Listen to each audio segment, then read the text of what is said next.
New ইয়র্কের নির্বাচন, যা ছিল শুধু একটি ভোটের লড়াই নয়, এটি ছিল ধনতন্ত্র বনাম গণতন্ত্রের এক রুদ্ধশ্বাস যুদ্ধ। একদিকে সাধারণ মানুষের জীবনযাত্রার খরচ কমানোর অঙ্গীকার নিয়ে লড়াই করছেন এক তরুণ সোশ্যালিস্ট, জোহরান মামদানি। অন্যদিকে তার এই বিপ্লবী নীতি, যাদের ক্ষমতা আর সম্পদের ভিত্তিকে কাঁপিয়ে দিয়েছে তারা। সেই ধনকুবেরের শ্রেণী যারা জোহরানের রেন্ট ফ্রি আর ধনীদের উপর কর বৃদ্ধির মতো কথা শুনে আতঙ্কে রাত কাটিয়েছে, তাদের কাছে জোহরানের জয় মানেই স্থিতাবস্থার উপর সরাসরি হামলা। আর সেই হামলার মোকাবেলায় তারা কি করলেন?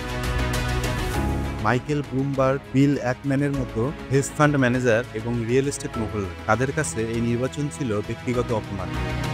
জোহরান যে বলেছিলেন কোটিপতিদের অস্তিত্ব থাকা উচিত না, এটি ছিল তাদের মাথা ব্যথার মূল কারণ। তারা শুরু করলো অর্থের বন্যা। কোটি কোটি ডলার ঢেলে দেওয়া হলো সুপার প্যাকের তহবিলে।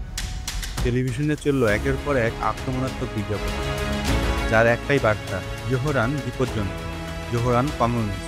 এই অর্থ মামদানির পুরো নির্বাচনী প্রচারণার খরচের চেয়েও কয়েক গুণ বেশি।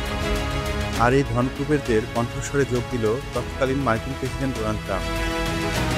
জোহরানের বিজয়কে তিনি বললেন কমিউনিজমের জয়। ট্রাম্প প্রকাশ্যে হুমকি দিলেন, জোহরান জিতলে নিউ ইয়র্কের ফেডারেল ফান্ড বন্ধ করে দেওয়া হবে। এক ইমিগ্রেন্টের ছেলেকে প্রেসিডেন্ট সরাসরি দেশের অর্থনীতিতে বিপর্যয় বলে ঘোষণা করলেন। এটি ছিল এক ক্ষমতার দম্ভ, যে অর্থ এবং প্রভাব দিয়ে সবকিছু কেনা যায়। কিন্তু এইবার হিসাবটা মিলল না। ধনকুবেরদের বিজ্ঞাপন, ট্রাম্পের হুমকি, কোনো কিছুই কাজে এলো না। মামদানি আর সোশ্যাল মিডিয়ার ভিডিও, গ্রাসরুট বা তৃণমূল স্তরের হাজার হাজার স্বেচ্ছাসেবক এবং সবচেয়ে বড় কথা, সাধারণ মানুষের স্বপ্ন দিয়ে সেই কোটি কোটি টাকার প্রাচীর ভেঙে দিলেন। তিনি ধনীদের দেখিয়ে দিলেন যে গণতন্ত্রকে অর্থ দিয়ে কেনা যায় না। ভোটের রাতে তিনি বিজয়ী ভাষণে এক ঐতিহাসিক বার্তা দিলেন।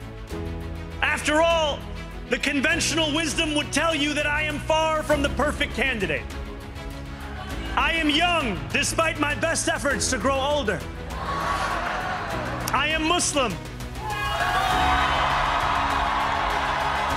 I am a democratic socialist. And most damning of all, I refuse to apologize for any of this.